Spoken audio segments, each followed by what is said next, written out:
Hey coaches, welcome back to part 2 of 0-8, how a losing season made me a better coach. And if you didn't watch the first video, part 1, I recommend watching that because some of the things that I'm going to talk about in this video come from that original video. And it gives a little bit of background on what was happening. So just a little intro. Last year, not this past season, but a season ago, I was teaching at this high school that I'm at now. I teach science, I teach biology and earth science, so 9th grade, 10th grade, and some 11th graders. And I decided to coach at the school that I was teaching at. I was at the time, before then, I was coaching at another school because I got hired there before I got hired as a teacher. And my capacity as a coach there was limited because I was over here and the schools were about an hour away from each other. And so I decided it made a lot more sense for me to coach here at the same school that I teach at. So just a little bit of background about our school. Athletically speaking and somewhat academically speaking, we have struggled. So the population of students that we have at this school, we are in Northern Virginia. I'm not going to say what school it is. I want to protect my students. But we are in a city area or a highly populated area outside of DC where 50 to 55% of our students, or maybe even more now, it depends, are free or reduced lunch. They are so poor that they can't pay for school lunch. We have about 2,500 plus students at any time, and because of other reasons and other factors going on, we struggle to field a varsity football team. 2,500 students, and we struggle to get 25 or 30 out a year to come play football for us. And it's tough because we won exactly, in varsity level, we won 2 games in the last 3 seasons. That's tough. It's hard to get kids motivated. We have gotten better, and as the season has gone by, this past season we got a brand new coach, brand new system come in, brand new culture he's trying to start. It's starting slow. Kids are starting to buy in, though. There's been a lot more progress, and I'm looking forward to the future. Now, we struggle to field 30 kids a year in American football, but at the same time, because of the populations that we have, we do have about 60% Hispanic. Now, I'm not saying Hispanic kids don't want to play American football or they can't play American football, but here, just listen to this. We had over 200 students try out for the soccer team last season, and we can't get 25 kids out to play American football. 200 kids try out for the soccer team. I think, 11 or 12 kids make the team, and yet they still lose the majority of their games. I think it has something to say about the level of discipline that the students have themselves, the players. We have issues with trying to get kids to go to practice every day, show up at practice, have their equipment when they're at practice to actually practice and not goof off. Because I feel like some kids are out there thinking, we're just out here to have fun. But that's not the point. So those are some of the things that we're struggling with. But another thing that we're struggling with is player IQ. That was one of my mistakes as a head coach of the freshman team. And so this was before the new coach came around. I was with the old coach. He ran it where the freshman team was completely separate from the varsity team. We didn't have enough players to have all 3 levels. So here we have freshman, JV, and varsity if you have the numbers. But he only did freshman and varsity because he just didn't have enough kids for JV, and he wanted to have the freshman kids play together. And those teams were completely separate. We didn't practice together. He didn't care if we ran the same offense or defense as they did. Um, we were completely separate, and which meant I had to come up with my own stuff. Um, and so I made mistakes because I'm a young coach. I thought I was smart. Turns out I was stupid. Um, and so I made a bunch of mistakes, and one of those was that I assumed that the kids that were coming out to play football understood the game. And what I'm talking about is football IQ. Okay, so what is football IQ? Does that kid understand? Does he have the vocabulary? Does he have the knowledge to communicate effectively with the coach? And for the most part, my kids did not have any football IQ. And so I ended up starting off at level 0.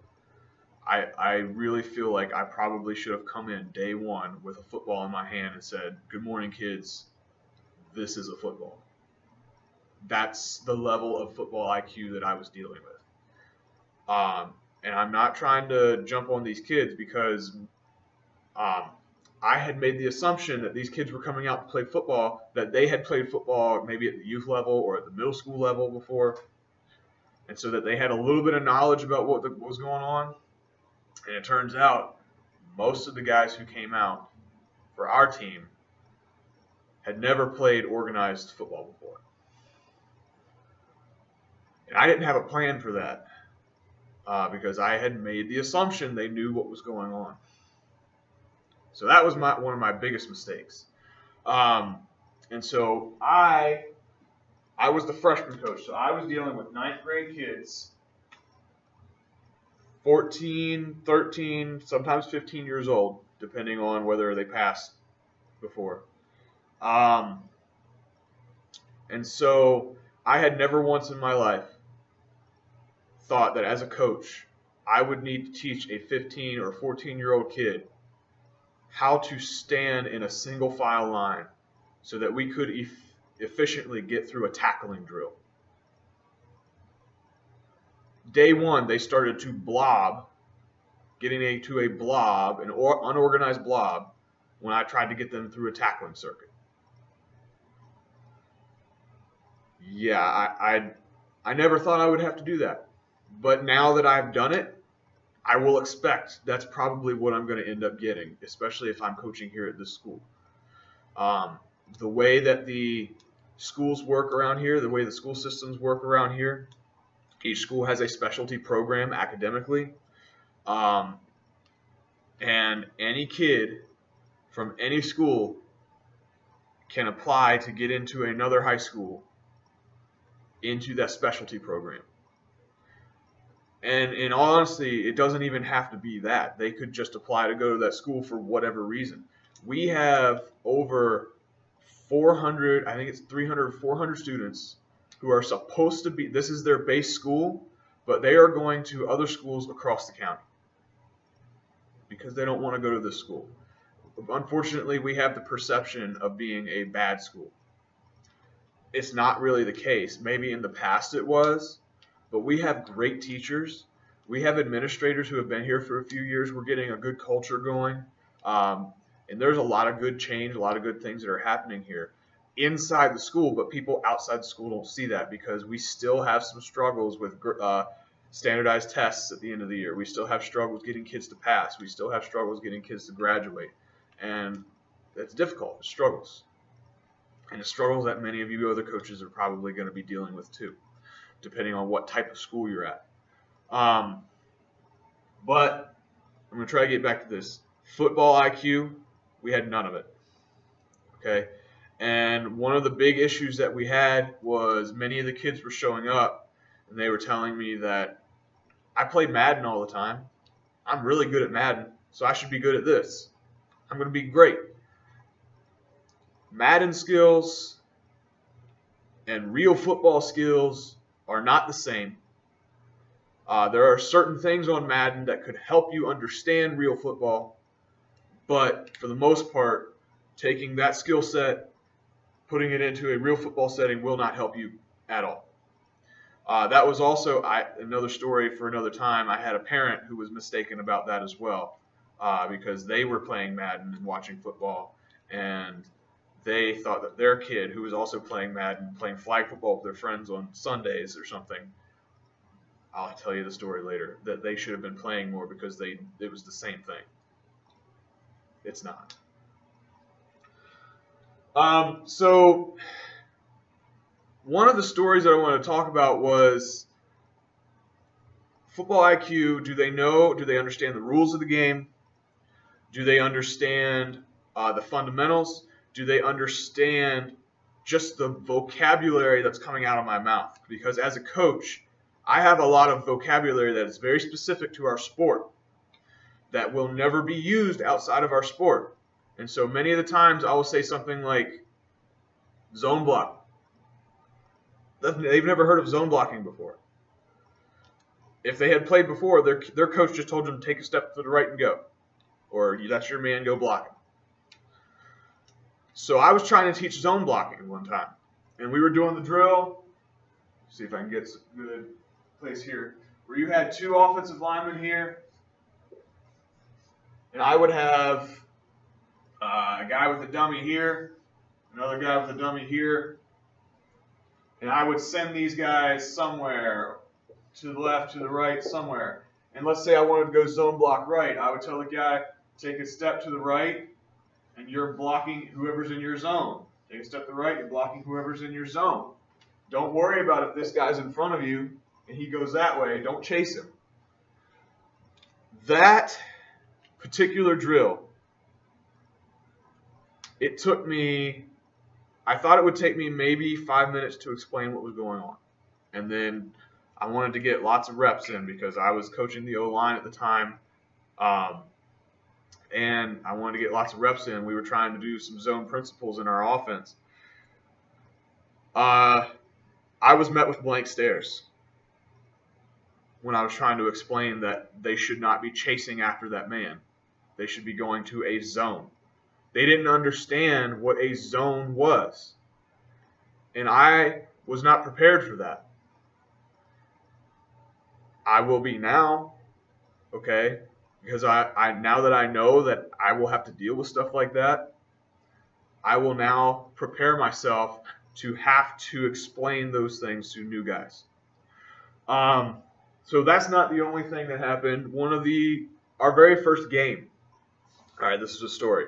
Our very first game, we were playing, it was fourth down, our first offensive series. It was fourth down, and we wanted to punt because we were deep in our own zone. And it was already 7-0 the other guys. This team they were so much bigger than us. They had so much more talent.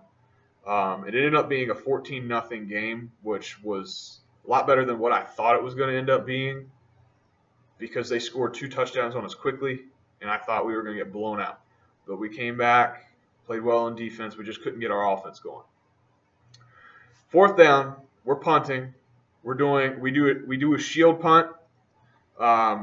So if you ever watch Coach Mac's videos, a little shout out to Coach Mac, Coach McPherson on YouTube. His blog, Play Fast Football. He's down in Florida right now, I believe. He did a couple videos on special teams, and I stole his shield punt.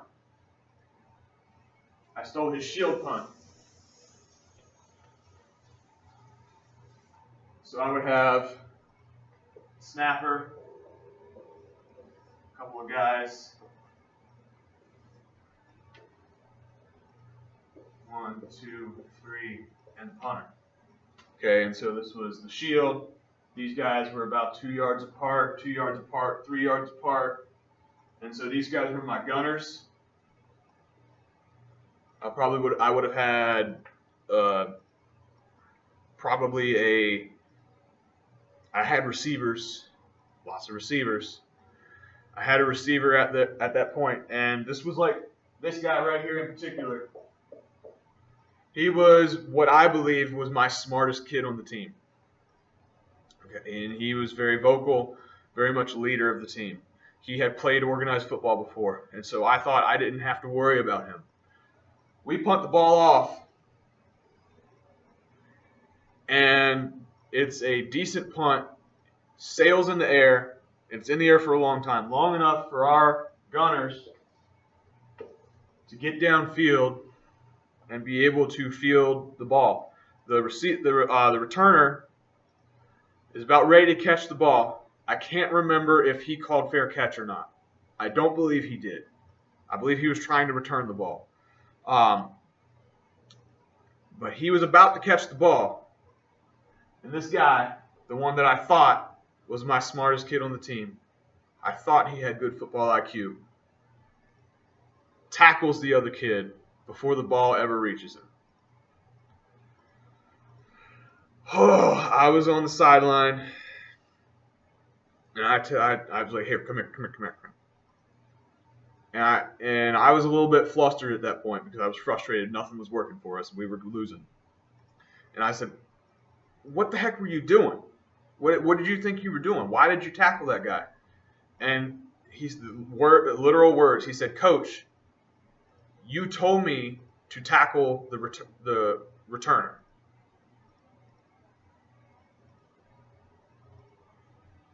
Communication is key.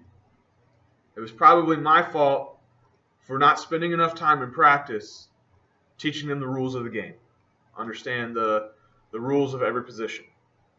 And it's difficult when there's just one of me and 30 of them. At that point, I knew it was going to be a long season. Our first game, I knew, oh gosh, this is not going well. So that's just one story. I'll have multiple other stories about this season. One of the other things I wanted to get to before we stop was something that I called Football 101. Now, I've already written a couple of blog posts about this. This was an idea that I had a little while back where I was thinking because of the struggles that we have at our school, and I'm sure other coaches have struggles like this at their schools, where their kids are very low in football IQ and it's hard to communicate with them,